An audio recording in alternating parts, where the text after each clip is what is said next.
You're listening to the Options Insider Radio Network.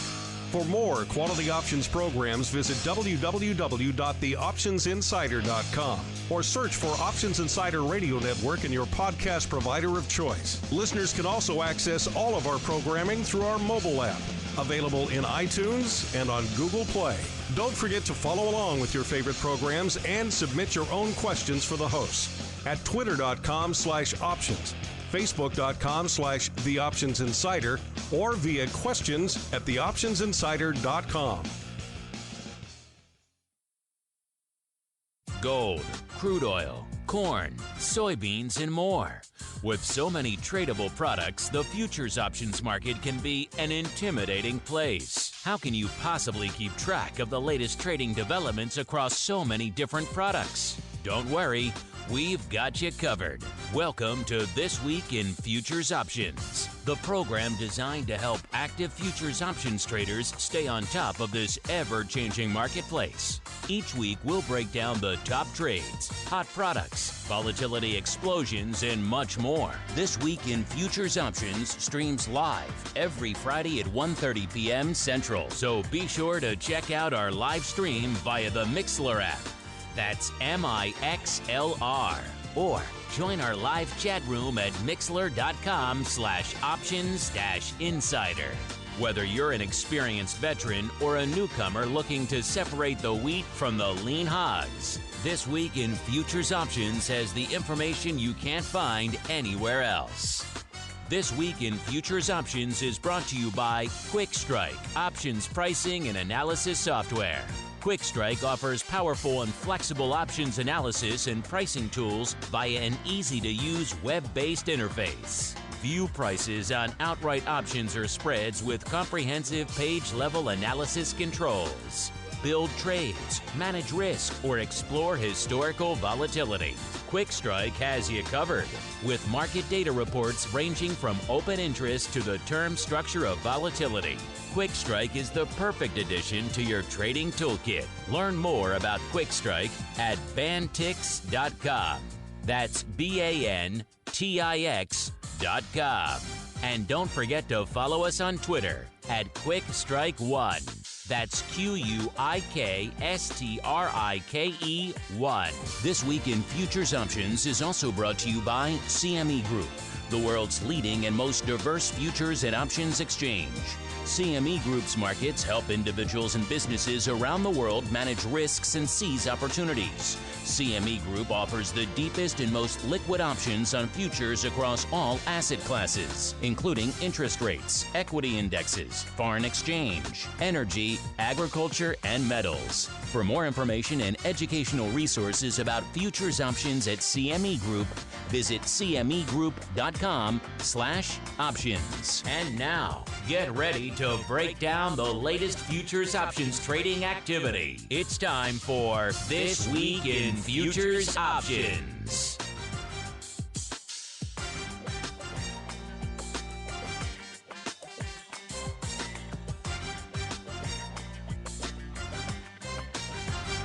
All right, everybody. That music means it's time once again for TWIFO. This Week in Futures Options, a program where pretty much, as the name implies, you break down the week that was, and in many cases still is, from a futures, options, and indeed in this case also a futures today perspective. My name is Mark Longo from theoptionsinsider.com, as well as, of course, from the ever-exciting Options Insider Radio Network. So happy to be back on TWIFO. A little bit under the weather, and I think by a little bit I mean a horrible amount under the weather last week. So thankfully, Mr. Nick and Uncle Mike stepping into the fray there and doing an admirable bang-up job. You guys don't need me. I can go off and do other things. You guys have taken the show to the next level in my absence, and I appreciate that. Of course, if you guys want to follow along live, you can do so a couple of different places. You can follow the live stream and get in the live chat there at Mixlr. That's mixlr.com/ I think it's options-insider, something along those lines. Options-insider. Just grab the link from all of our various social media accounts. If you've seen it once, set it and forget it. If you want to know when we're live throughout the week, not just for this show, then follow us in Mixlr, and it'll tell you the second we go live. And, of course, if you want to follow along with the reports, cmegroup.com/TWIFO, TWIFO. That's where you can get all the latest and greatest data that Nick and I will be talking about throughout the show. Speaking of Mr. Nick, my cohort, my partner in crime, last week's mega host extraordinaire, let's bring him on to the show. Mr. Nick Howard, the founder of Bantix Technologies and creator of a little platform we like to use at least once or twice around here called Quikstrike. Mr. Nick, welcome back to the show, sir. Hey, I was all prepared to host again. What's going on? Oh, you feel left down now, huh? You got put in the big chair, and now you feel like you're back at the kids' table. Is that what it is? Yeah, I don't know. I'm kind of at a loss for words right now, but I'll do the best I can. I got to say, you lit it up last week, sir. You kept the show flowing. You let Uncle Mike in when he needed to be. You tossed him at the right times. You got the listener questions in. It's like you've been paying attention on this radio thing or something. Well done.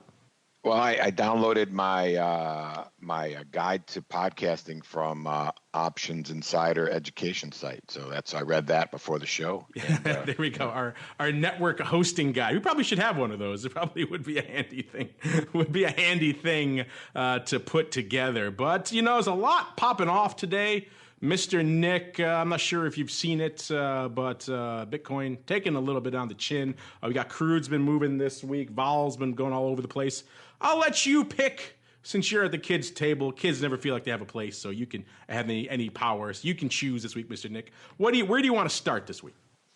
Well, let's just go there and get it out of the way, because it's funny that let's talk Bitcoin, because that seems to be what everybody wants to talk about, and it's the first chart in the notes today, so we could address that and then move on to the stuff that may likely outlive the Bitcoin, but for now is in the shadows of Bitcoin.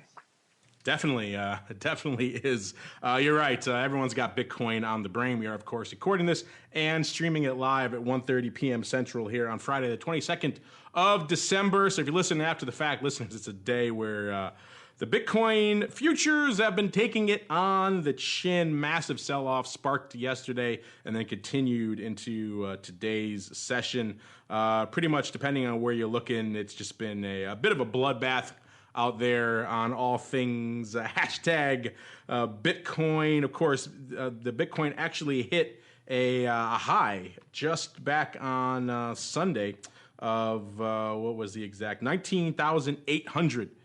Hit back on Sunday, and then this week it moved in, shall we say, a different direction, fell nearly 50% throughout the course of the week from peak to trough, dropped about $9,400 and lost more than $1,000 just in an hour, just this morning. Of course, a lot of people were looking to the futures to provide a little bit of a stability in this type of environment, and they did. In fact, I think we got someone in the chat, Option God, asking, did CME go limit down today in Bitcoin? Yes, they did. The product was off pretty much about 20%, which is where their circuit breaker kicks in. It dropped to about, I think, 12,265, I believe, is where the CME future was triggered.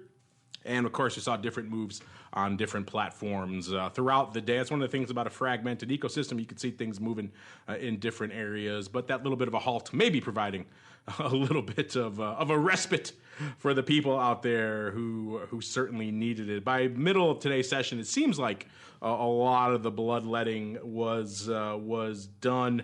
Let's see, it had plunged as low as below 11,000 today at one point. Seems like it had recovered to 13.1 actually a little while ago. I haven't checked in a few minutes to see if that's changed, but so it seems like at least the worst of the bloodletting is over in terms of downside.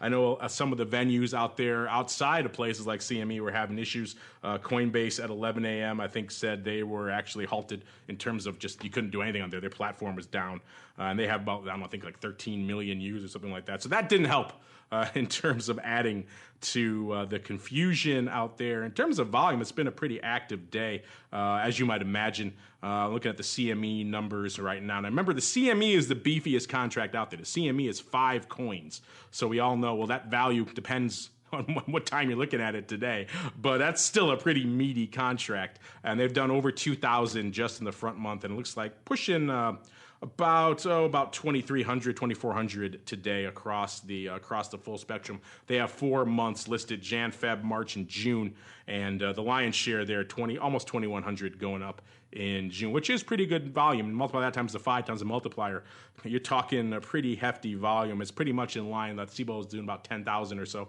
which is pretty much in line when you factor in the multiplier. So busy day across the board for everybody who's looking at Bitcoin futures. And of course, people have been, this doesn't even take into account today's activity, but this is a chart someone sent in from FT, I believe about a week or so or two ago. They put this together looking at the actual realized annual vol of Bitcoin compared to other commodity contracts we like to talk about a lot here on the show. And they had it at about an 80, looks like about an 85% here on this chart. It's hard to read the precise legend here, where WTI realized annual is at about a 25 or so, corn just shy of 20.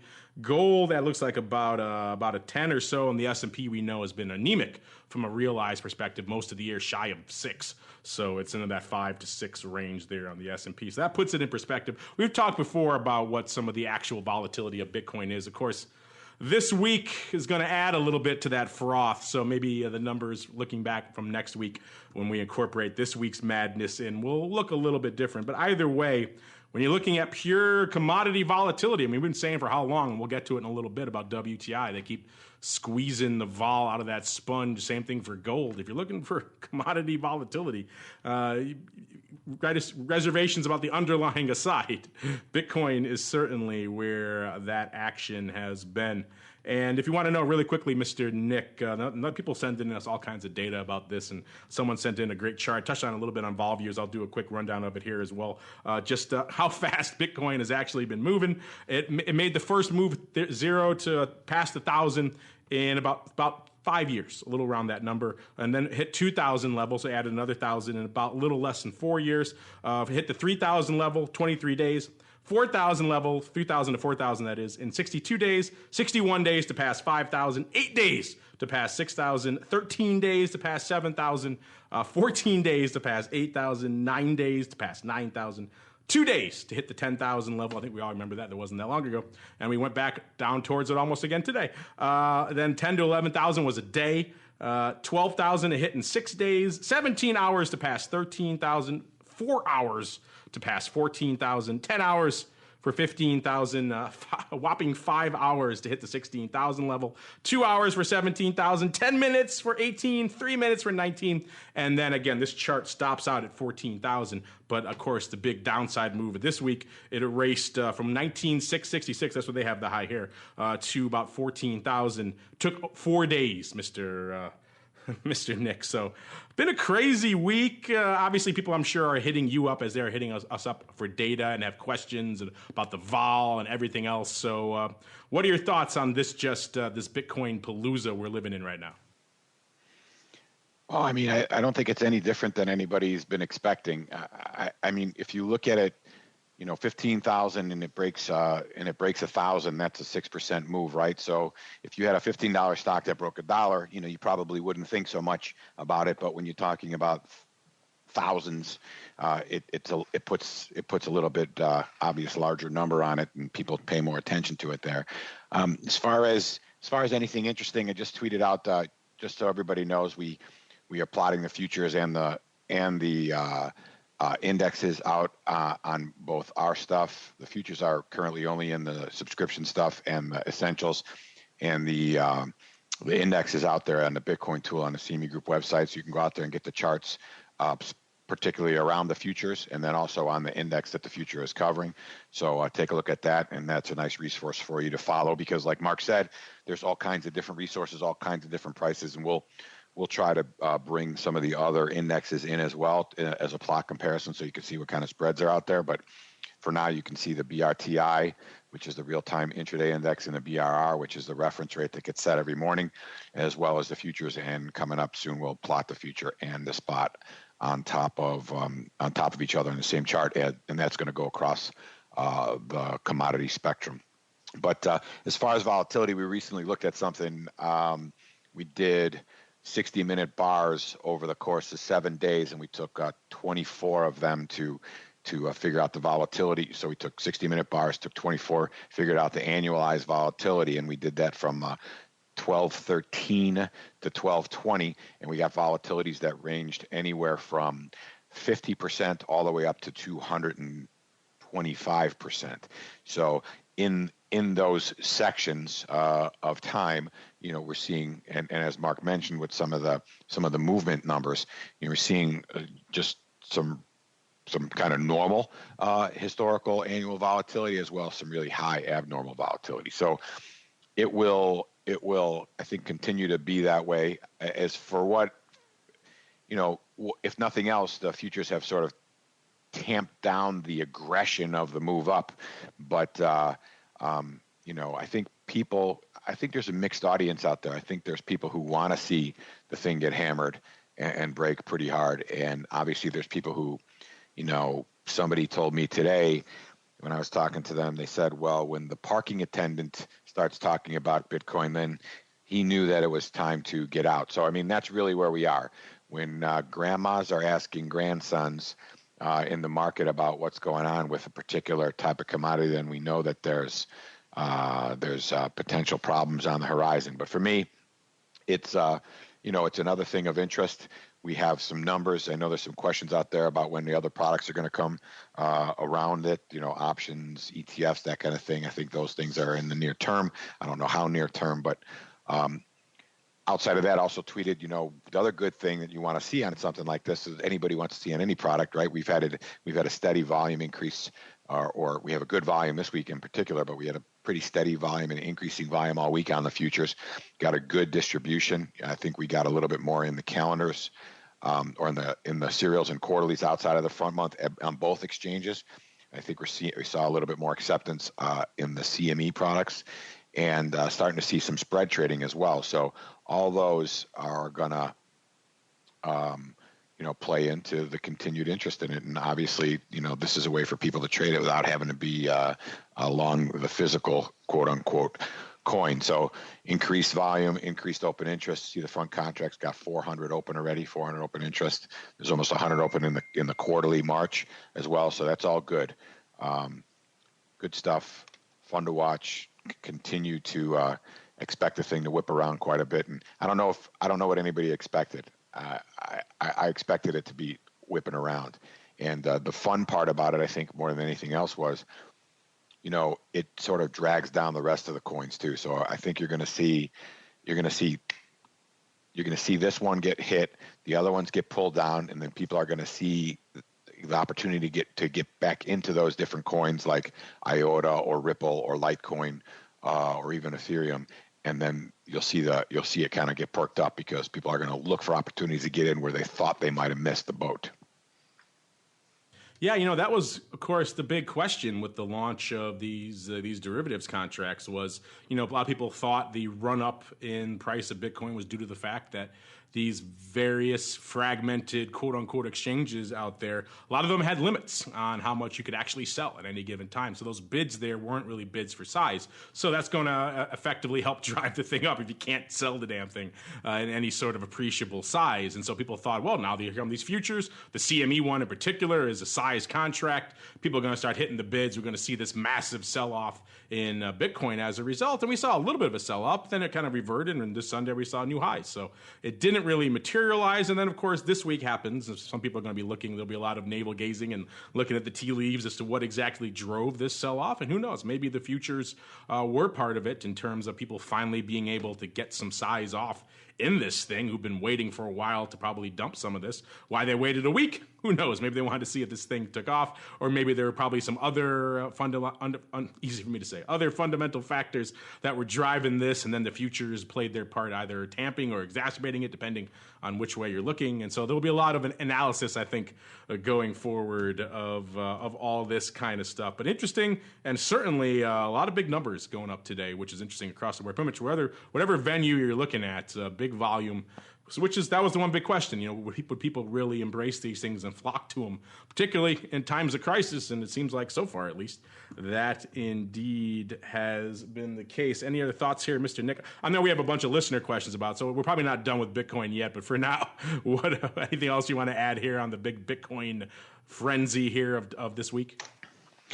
Yeah, I think the other thing to keep in mind too is some stuff I've been hearing with my contacts out there in the Bitcoin world is, look for a repo market to get established at some point as well, or people are already talking about it. So that's going to enable people to borrow the actual coins that then they could actually sell to really short, right? So right now, you don't know whether these buyers are shorting and trying to cover or vice versa, right? So whether it's covered, basically a covered play or whatever the case may be, but you're going to hear near term a repo market for the coins. So people who have a lot of coins, who bought early, who don't want to get rid of them but want to make some money on them, you're going to see them lend them out to people at a pretty good rate, and then there's going to be real actual shorting of the market. And I think that's when we get things to be really interesting, right? And I think that's when we're going to see the sustained move down. When we see a big move down and then a stay down, that's when we're going to realize that there's actual people out there that have borrowed coin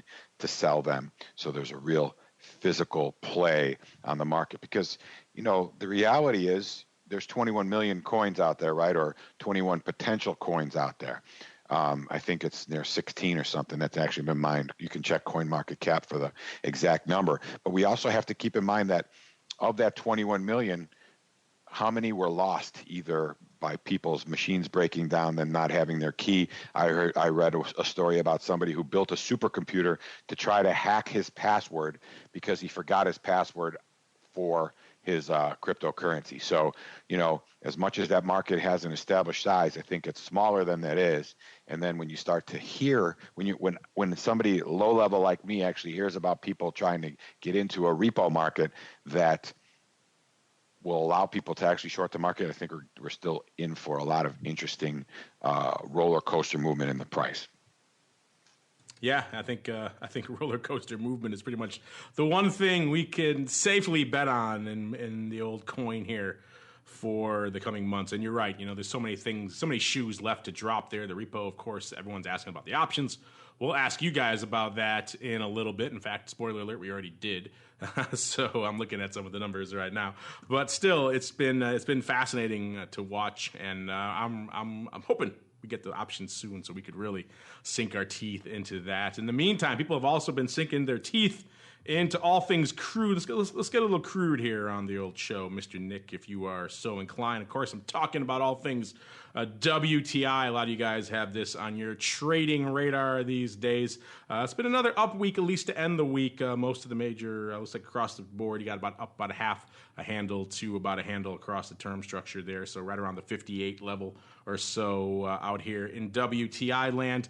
And yet again, it doesn't seem, every week, Nick, I feel like a broken record now, but every week it seems like, they can't crush this vol anymore out here in WTI. And then every week they do. Do you feel like me? Like it's almost like how much more can they crush this and they do it again? Are you starting to feel like me that it's just like an endless beating out here?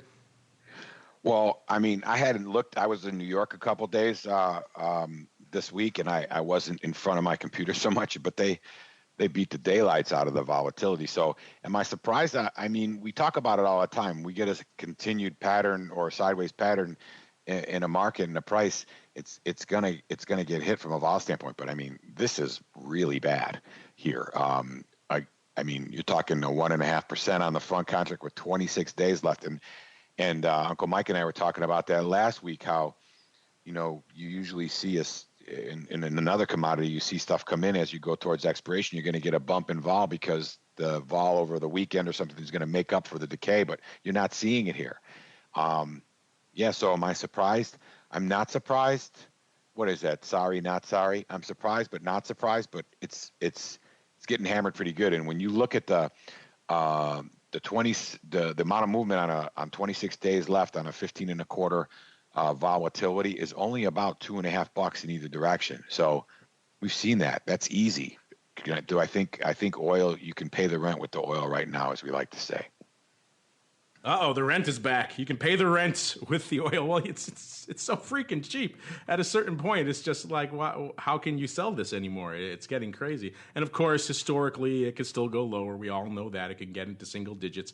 But still, it's just, it is, at a certain point, you have to start saying to yourself, my goodness, they really are crushing this. As Mr. Nick would say, it does seem like it may be time to perhaps pay some rent in the old, because certainly the contract's moving. You're not getting your bang for the buck there. So it's been a fascinating one to watch. They just continue to squeeze the lifeblood out of it. OIV, which is the VIX of WTI, I believe is around 17 or so now, which, the lowest it ever got in the heyday of crude about a year and a half ago. The downside, the floor was about probably a 35, so 2x that.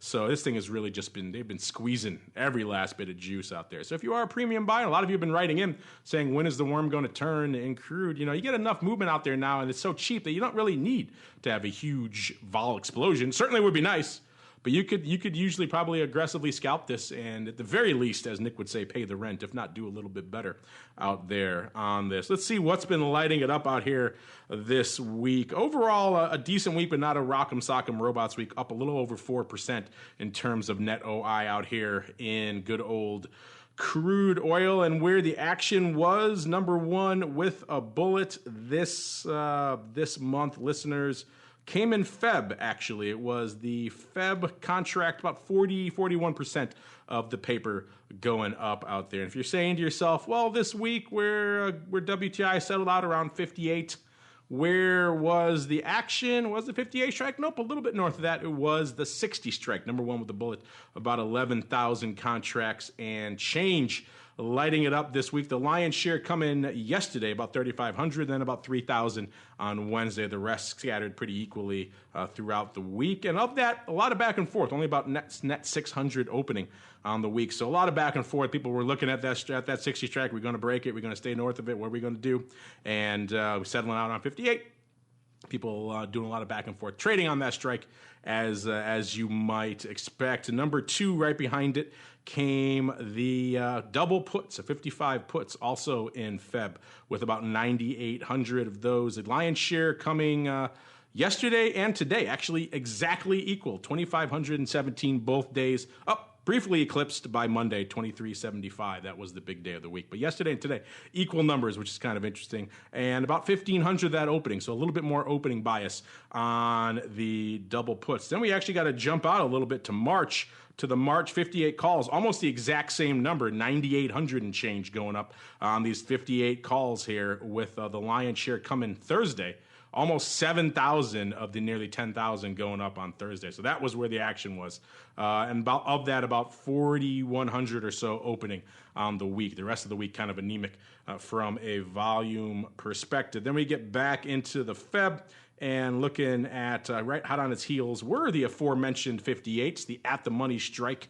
8,300 of those lighting it up this week. The lion's share coming again on Monday, 2,700 and 2,200 on Thursday. The rest kind of broken up throughout the week. About 1,200 opening there. And 57 puts also pretty active this week as well. 8,100 there. About Monday. Yeah, Monday was at about 2,500 and about 1,600 opening there. So an interesting smattering of activity across that Feb and March. Looking here, Nick, actually kind of we've been lamenting for a while the weeklies not getting a lot of action, but it seems like week 4 here in the D's actually looking pretty decent, getting about 58.5 calls, doing 1,500 contracts. So that's a pretty active week out here in the weeklies, and even the 57 puts in the week 5 doing about nearly 600. So not a bad week for the weeklies. Maybe some of that narrative finally starting to turn around, that the weeklies, for whatever reason, can't get the love. If you're looking a little bit farther out, a little bit more, shall we say, optimistic strikes, you got to go all the way out to October of 2018, where the 75 calls were lighting it up to the tune of a 5,000 lot. Coming on Monday. That's it. 5,000, bam, all opening on Monday. So someone establishing for size fairly optimistically out there in OCC. If that's not far enough out for your blood, you can go out to DEES 2018 as well, where we saw 7,600 of the 75 strike, also lighting it up, kind of evenly trading throughout the week. Half of them on Wednesday, about 1,800 on Thursday, about 1,000 today, and the rest kind of scattered throughout the week. So the 75s in Dece, a pretty active contract, and about half of that, 3,300, was opening this week. And if you're more concerned with the downside, well, then what do we got for you here? We got, all the way out to Dece 2019, someone trading 1,000 of these 35 puts. Dece 2019, 35 puts. 500 yesterday, 400 Tuesday, 100 on Monday, and a good chunk of that opening. So an interesting kind of smattering throughout the week. Mr. Nick, and we talked about the vol already, but if you have any other thoughts about that, or about the skew, as well as maybe a little bit of a resurgence in the weeklies here for WTI, have at it, sir. Yeah, I think you have to continue to talk about the vol, just from a standpoint of, well, like if you look at the weekly's got 7 days left, those got hammered even more so, which you would sort of expect, but not even that's what we were talking about last week. Not even an uptick in vol with the contracts that are sort of like we talk about. The term structure tends to loop up as you move towards expiration for that stuff under 2 weeks or 10 days. You know, the vol start, at least in the Eurodollars, the vol always sort of kicked up and just sort of said, we're going to, we like that price. We like where it is. We're going to make up some of the decay, but you're not seeing any of the decay getting made up here. But I just think the extent of the term structure and how much the vol is down across the board. I mean, it was, I guess you can call it, if you don't include the weeklies, almost a parallel shift down in the volatility. And that's, when you and I talk about volatility being down, typically we're more engaged with the first 3, 4, 5 months. But this week, we see the whole curve come in, the whole term structure, and all the way out to June. That's out. That's all the way, July, August, Sep, all the way, a whole year is out at least a vol. But you have almost a vol and a half across the whole term structure.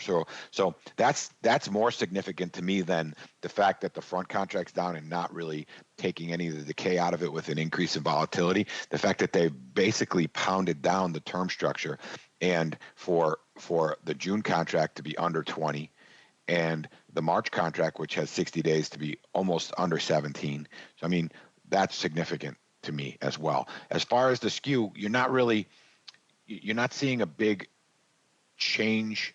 The calls are still cheap. You're not seeing them get much cheaper or less cheap. So they're kind of steady on the week. The puts got less expensive, and I think that's just an overall result of the vol in general getting sucked out of each curve and out of the term structure itself.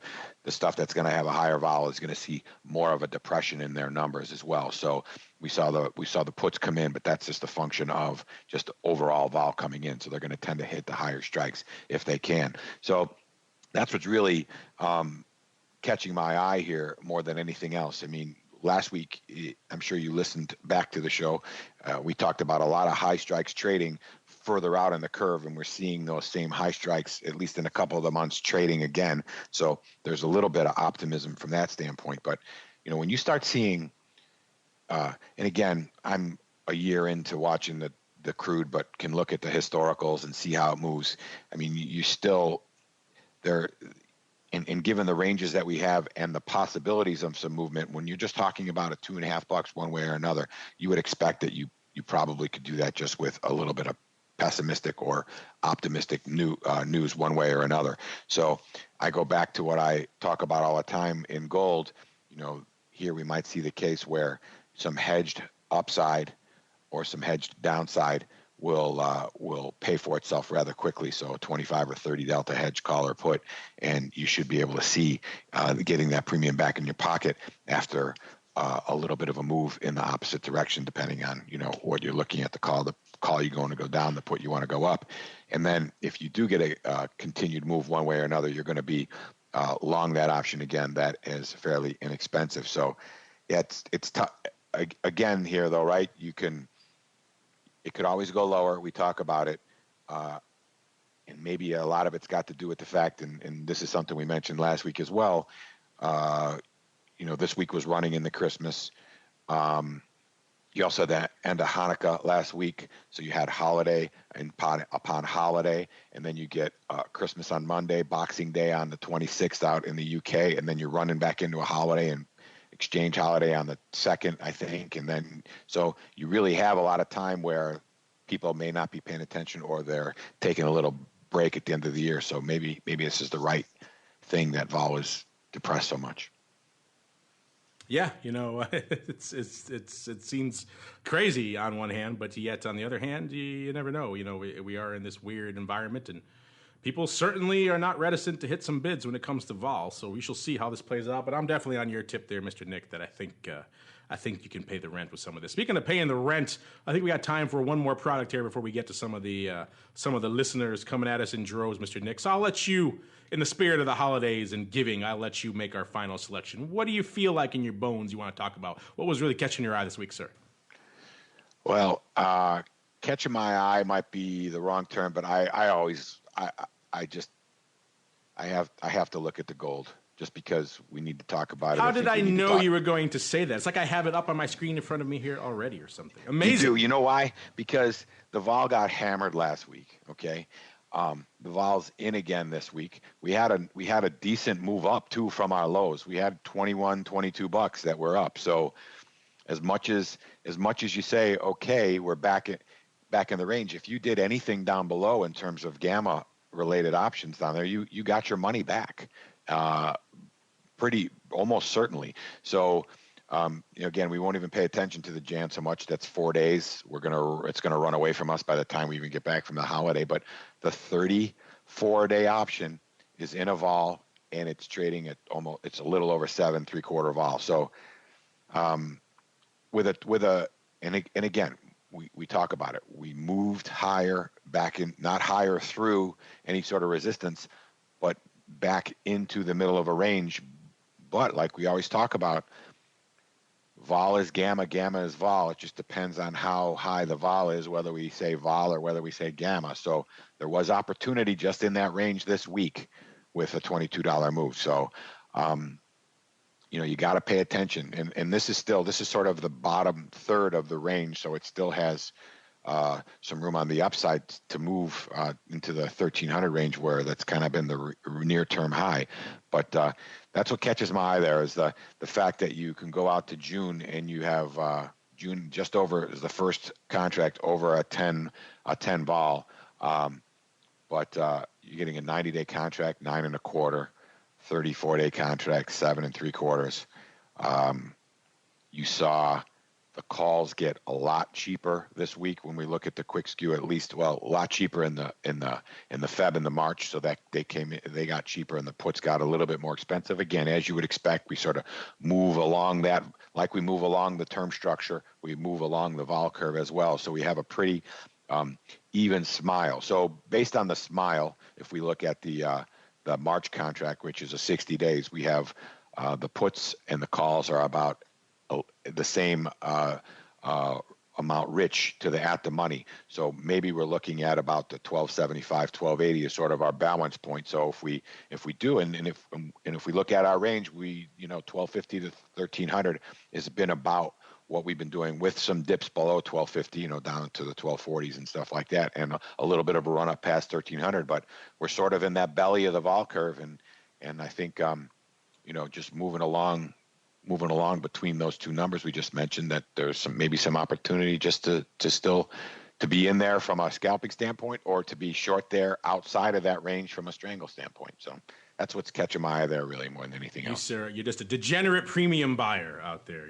I am. You can't escape it. I wish there was a premium buyers anonymous. Then I would probably go.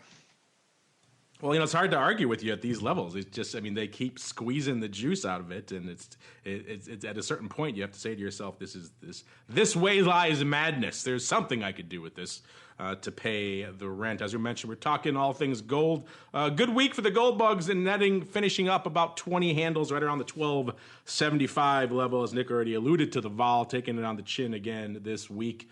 We've been saying for a while now, at least a month, that gold has been hovering right around the bottom of those 5-year volatility cones, and yet it continues to be there. So if you think you can take one of Nick's hedge strategies or scalp aggressively or play around a little bit, if you can do stuff, as one of my co-hosts on my other show says, you could probably make it worth your while out here in gold. Let's see what was lighting it up out here this week. It was front month, indeed front week. Mr. Nick, the 1260 puts out here in Jan were lighting it up to the tune of, actually before we even get to that, net on the week, it was up about 3% from a gold OI standpoint. So a decent week, but not a home run by any means. Again, what was lighting it up that front month, indeed, pretty much a weekly now.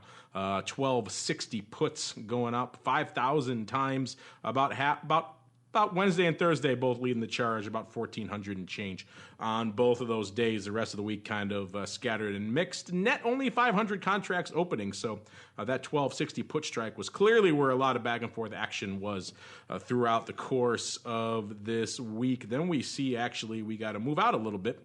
Out here to, these are the Feb 12 half puts that were number 2 with 4,800 and change of those, lighting it up about almost 2,000, about 1,900 going up on Wednesday. That was number 1 with a bullet out there. And again, a lot of back and forth trading out here with only about 500 contracts net opening on the week. So kind of was a bit of a back and forth week out here in all things crude. And speaking of back and forth, now we got to jump back to the Jan again. That's where number 3 was. They were all very close, all around the 4,800 or so level.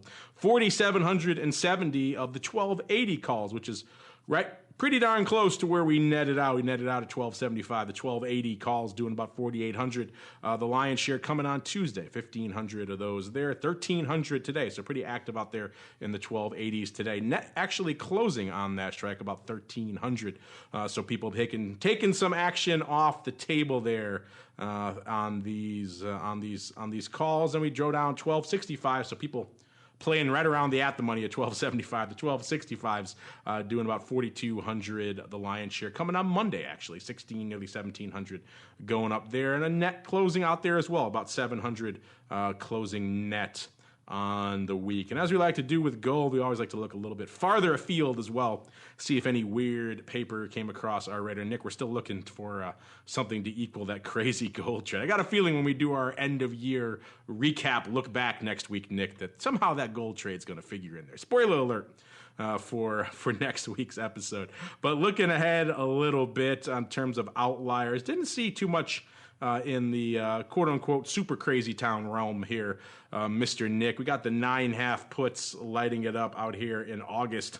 Oh, not many times, about 351 times. 975 puts lighting it up out here in July, about 300 times as well. Maybe a little bit of a calendar going up out there between those 2 months. On the extreme upside this week, our winner here is these are the June 2019 1775 calls going up 626 times this week. Actually still trading today, doing 500 yesterday and 126 today. Total, again, 626. And now that yesterday paper at least was opening. Worth noting that the 1800s and the 1900s also trading this week. 200 of the 1800s and $1.50 of the 1900s. Pretty much all of that opening. So someone's opening for a wee bit up here, Mr. Nick, in this contract out here. This is June of 2019. So some weird paper, and that's not weird enough.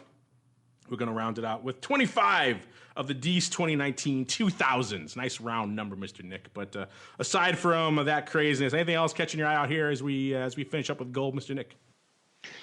No, the other thing that we have to continue to mention here is, even though, and it's always to me a good sign in general, even though we're in this depressed state of volatility, with just even mentioning the fact that the Jan contract traded down below 5% today. You know, it's just insane, even though it's just a 4-day contract.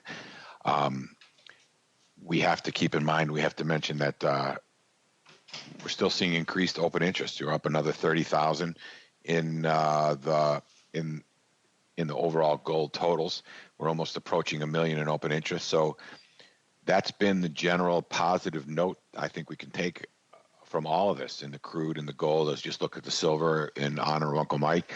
That open interest is up as well. So even in this low vol environment, people are still trading, still opening positions, which bodes well for the fact that maybe it goes back to what we talk about in terms of people just can't believe that the vol is this low and they continue to want to get into the market. So at some point, it's going to pay off. It's just a matter of how long it's going to be. But increased open interest in a low volatility environment, always a good sign for the market itself, for the exchange, obviously, because they like to see that, but just for the people trading in general, because it makes them, it at least gives them some liquidity and an opportunity to do something.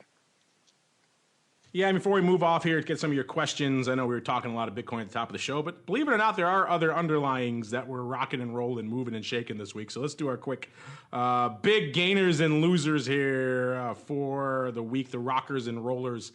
Bitcoin aside here on the old CME platform. This is just pure underlying, no vol, no open interest changes, nothing like that.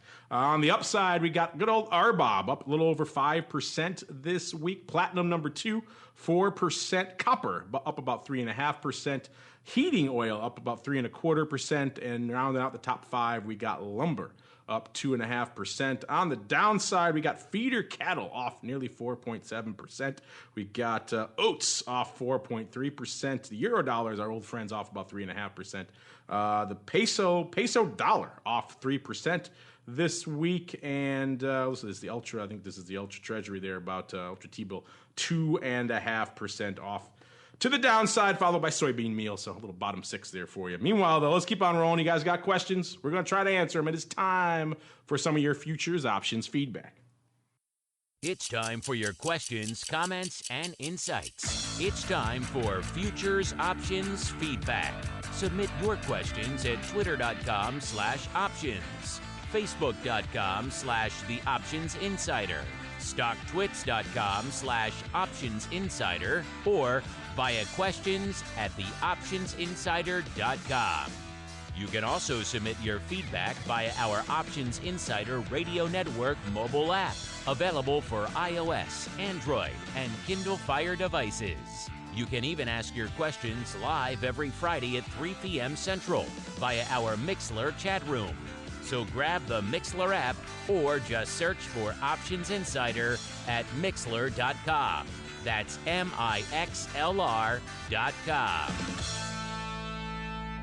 All right, everybody. It's time for you guys to take your place here on the old TWIFO show. Questions, comments, all sorts of craziness. He just told you how to hit us up. So hopefully you have no shortage of ways to do just that. Carrier pigeon, a little bit slower, but we'll take those as well. We got a bunch here, Mr. Nick. Let's just, a lot of them. People got Bitcoin on the brain still, so we'll start off with some of those. This comes from TinySpec. And he's just writing, it says, Donald Trump might be long Bitcoin, question mark, exclamation point, question mark, exclamation point. And, I wasn't that familiar with this conspiracy theory, Mr. Nick. It was first floated to me earlier this week on one of our option block shows. I think one of our listeners was asking about, hey, have you heard about this rumor? And then I think maybe he's commenting on that there. But yeah, apparently there's this rumor floating around out there, Mr. Nick, that Trump's along a lot of Bitcoin. And that's why he hasn't mentioned it at all in any of his things. Are you wearing your tinfoil hat today, Mr. Nick? What do you think about this? Oh, the older I get, the more prone I am to believe these conspiracy theory type stories. But I don't know. You know what I've done, and maybe this is, I'm paying attention to what's going on in our political environment, but I've stopped following Trump and all his relatives because I was just getting ticked off. So does he own it? It wouldn't surprise me, but at the same time, I don't know if he's that smart. I know Eric's definitely not that smart. I can tell you that much, the young son, but that's as far as I'll go. So he's going to benefit from this tax bill more than he will from the Bitcoin. So whether he's long or not, I don't really care. There you go. We'll stray out of the political realm there, but it just seemed kind of funny. More Bitcoin. Your buddy Mark Brandt here, Mr. Nick, asking, should WTI be priced in the Bitcoin value of GC? I'm not sure what GC got. He's got acronym soup here. GC to strip out the dollar risk. That's I think you can make an argument for anything these days to be priced in Bitcoin. We're probably going to see some of that pretty soon in a lot of these. I was just talking with someone the other day on one of our shows looking to sell some land for Bitcoin. So everything is coming up Bitcoin denominated these days. He also says he can't wait to see the commitment of trader reports on the Bitcoin commercial shorts. He thinks there's going to be a lot of banks. That will be interesting. You're right. And I am looking forward to seeing a bunch of that. Now that we have a little bit more data, a little bit more insight, like, for example, this week, who was hitting the bid on these things? That will be very fascinating to see out here. What do we got here? Ezpreso. I like that handle. Saying... good. He sends us a link from CME research on this. He says this is a good piece on the gold versus Bitcoin from CME, and he sent us the link. An interesting article. I actually took a look at this. Is from our buddies, of course, Blue and Eric Nick, who've been on the show many times. They surprise did a little research into Bitcoin, comparing it to gold. This article, I believe, is from about a month ago and change, so the numbers are a little dated. But still pretty interesting. We'll have to bring Nick or Blue back. Not Nick. We'll have to bring Eric or Blue back on to talk about this, maybe with some updated numbers, because it is kind of fascinating. They talk about kind of Bitcoin as a store of value versus the currency and how it shakes up there. They say since 1971, gold's appreciated from $35 an ounce to $1,300, so that's a gain of 3,500%. They at the time they did their analysis, the Bitcoin was 5,300. So this article a little bit dated now. It's a little bit more than that. But at their analysis, it had already appreciated 6 million% in 7 years. So not a bad return. What else? They're saying the annualized standardized deviation of gold, again, from the time this article was written, was 12%, had a 70% drawdown. Compared to Bitcoin, that looks pretty sleepy. We see 60%, according to Blue and Eric, 60% annualized standard deviation over the past 12 months. And we've seen 175% annualized risk, according to them. It's already had drawdowns in its brief lifespan of 93% and 84%. He says other markets have taken drubbings, like crude, for example. It's off 67% from its highs, but still, that's a different beast. You don't see crude the same way as like a store of value like you do like a Bitcoin or gold. Let's say also an interesting point in this article too, Nick, then I'll let you chime in with your thoughts. They say Bitcoin has kind of a very finite supply, and we kind of know when it's going to be tapped out and how many there will be, whereas at the current prices, the most Bitcoins there ever will be 21 million. And at that value, the value at the time they did the paper, it's obviously much more now. It was about $120 billion for the aggregate present value of all Bitcoin, whereas that's pretty much eclipsed by the amount of gold that's mined just every year out there. So a lot of interesting comparisons if you wanted to see Bitcoin versus another, precious item, a currency, store of value, call it what you will, out there, and see how they compare and contrast. This is a great piece. We're going to have Blue or Eric on with some updated numbers to talk about this in a little bit more detail. Nick, any thoughts here on this article that was sent to, what was the guy's name again? Sent in to us by Ezpreso. Yeah, no, I like Eric and Blue's stuff, and in particular Eric's stuff, especially around the new Bitcoin articles that he's been writing. A couple things just in general there, right? We talked earlier about the 21 million available coins, right? But let's not forget that the coins can spawn other coins, right? So the Bitcoin spawned Bitcoin Cash, and that already had its own run up. So as much kind of inherent value that they might have, there are ways for them to sort of kind of have children, and the pyramid of value then has to be taken into account. So I'd be curious to ask Eric what he thinks about that, right? Because that if at some point there's going to be another fork where they spawn off something else with the Bitcoin, or the Bitcoin Cash is going to split. You can't take that out of the realm of what the value of that store has been. As far as going back to Mark Brandt, and I actually want to meet him someday, because he just looks like he looks like he's crazy. He looks like he'd be fun. So that's just based off the Twitter stuff that he profiles. So that's just a guess on my part. But anyway, Mark, if you're out there and you're around, shoot me up and we'll grab a drink or something to eat.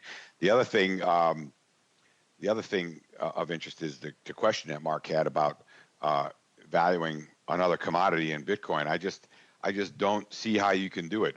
I don't know about you, Mark, but I couldn't put anything in Bitcoin value, because the whole point of being able of something in barter, even back in the days when the Native Americans were using corn or other things to buy and sell things, there was value. There was some sort of inherent value there, and I don't think Bitcoin has anything consistent enough that I would say, like, if they started charging Bitcoin at the gas pump, why, if I thought Bitcoin was going up, why would I ever want to get rid of it? The whole point of spending dollars is I know that my dollars have some value and there's some steadiness to that value. So I don't see doing it anytime soon. And even these other currencies like Ripple, whose Ripple's been ripping higher, from 24 a month and a half ago, it traded up over $1 recently. It's going to be used transactionally, but at some point there's got to be some sort of consistent value, because otherwise you're not going to know what to charge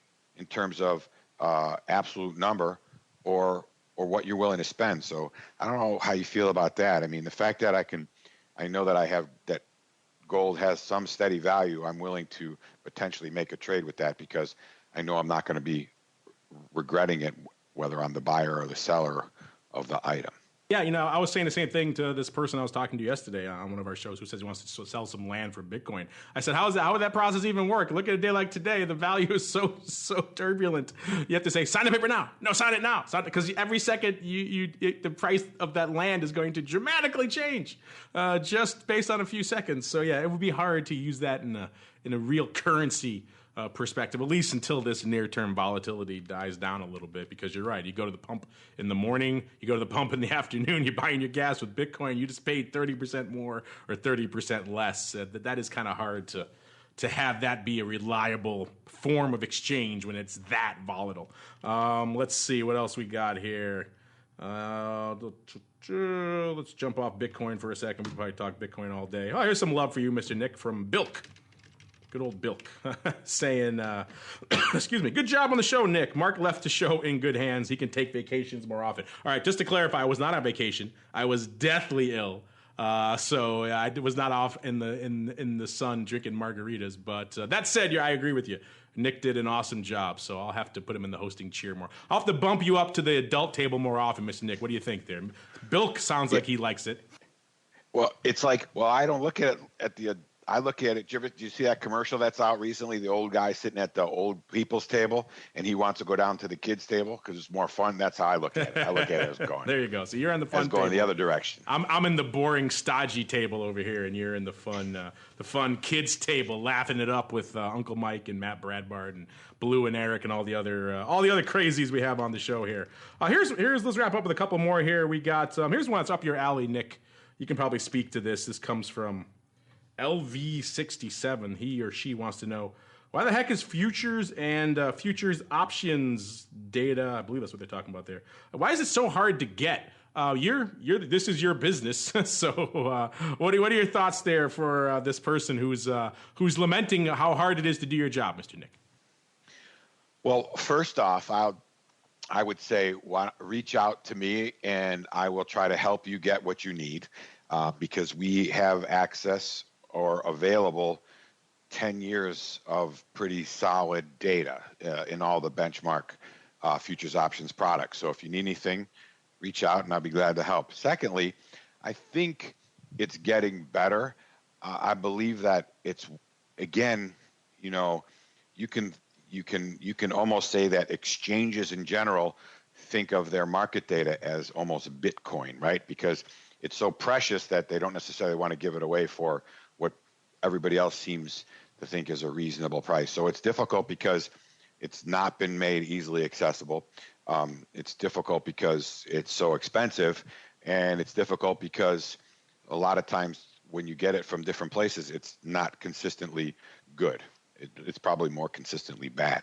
So it shouldn't be hard. I can definitely, I've gained a lot of experience over the years in terms of where it is and what you can get depending on what it is that you want. But I'm glad to help. So we're here. We're going to be doing some project work and releasing some project work, making futures options market data more available, more easily available, and reasonably priced. So stay tuned first and or reach out, because that's part of what the exchange and quikstrike are trying to do moving forward. All right. Good point there. Yeah, Nick and his team are kind of doing that for you there. What was the name? Not Ezpreso. It was, I forget the handle, but Bilc. No. LB67. Yeah, Nick and his team are kind of doing that for you. So if it's hard to get, hit them up or just sign up for quikstrike. And a lot of that work is done for you. That music means we're done as well, listeners. Let's wrap it up here with a little quick love. We got some love here coming in. A lot of love this week. Must be the holidays, Nick. Love coming in on the live chat here from Option Guy. I like that handle. Option God saying, awesome show. Thanks for so much insight. You should charge. Don't give me any ideas there, Mr. Option God, but I appreciate the love. Nick and I do work hard to bring you this fun show every week for the low price of nothing. So check it out. If you like what you hear, though, head on over and kick the tires on quikstrike. That's what we ask you to do. If you like it, check out the free version, and then you head on over to Bantix, BANTIX.com, to see the big boy version over there at the big boy table, which is full of all sorts of cool stuff. Like what, Mr. Nick? What can they get if they head on over to Bantix? And you guys are always working on cool stuff, even in this holiday season. If they wanted to go check out the tools and maybe try on the big boy version, what can they look forward to? Well, yeah, I think it's always a good idea to take a look at the big boy version. But like I always do every time we talk, is to say, check out the free one first to see whether you think the more advanced will suit you even more so. What good stuff's coming down the pike? Well, I mentioned that the new Bitcoin pricing information is out there on the CME Group website on the cmegroup.com/quikstrike page. Down near the bottom in single asset market products, you'll be able to find that tool, and that tool will be getting better as we do releases at the end of the year.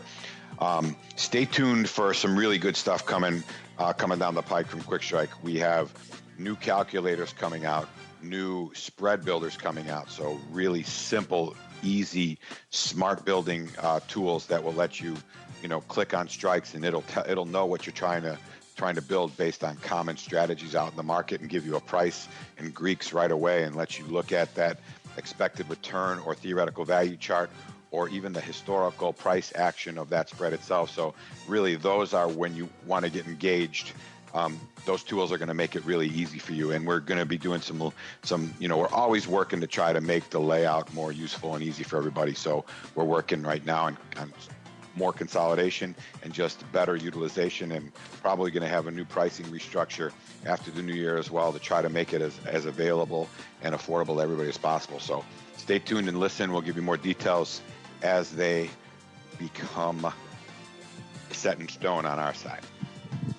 There you go. Check it out, listeners, Bantix.com. And, of course, while you're listening to this show, if you want to follow along with reports, head on over to cmegroup.com/TWIFO. That'll give you all the reports. Make sure you adjust the date for whenever you're listening. Speaking of dates, we will be back with you again next Friday. We are you're not done with us yet for 2017. We got one more show coming at you. We're going to be looking back at all the craziness that happened here in 2017 in the futures options market. I'll give Nick some homework to prepare some stuff, so it should be fun. So stay tuned for that, and we'll of course see you one more time in 2017 for more TWIFO.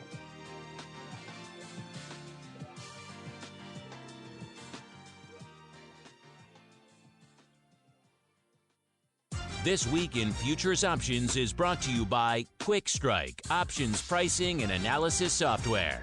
quikstrike offers powerful and flexible options analysis and pricing tools via an easy-to-use web-based interface. View prices on outright options or spreads with comprehensive page-level analysis controls.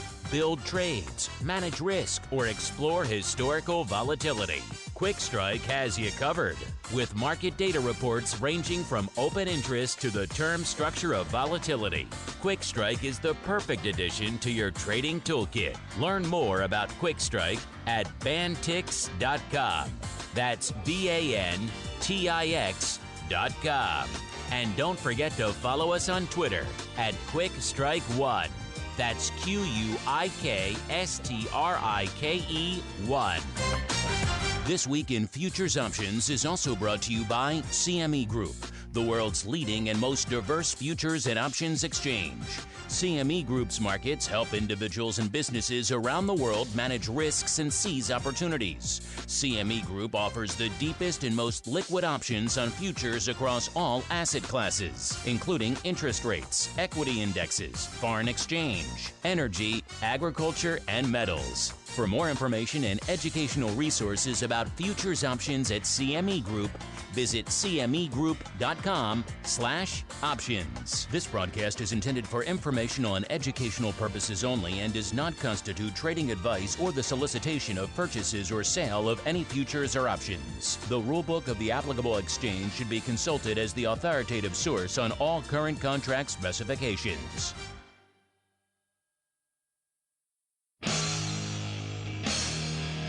The preceding program was a production of the Options Insider Radio Network. For more quality options programs, visit www.theoptionsinsider.com or search for Options Insider Radio Network in your podcast provider of choice. Listeners can also access all of our programming through our mobile app, available in iTunes and on Google Play.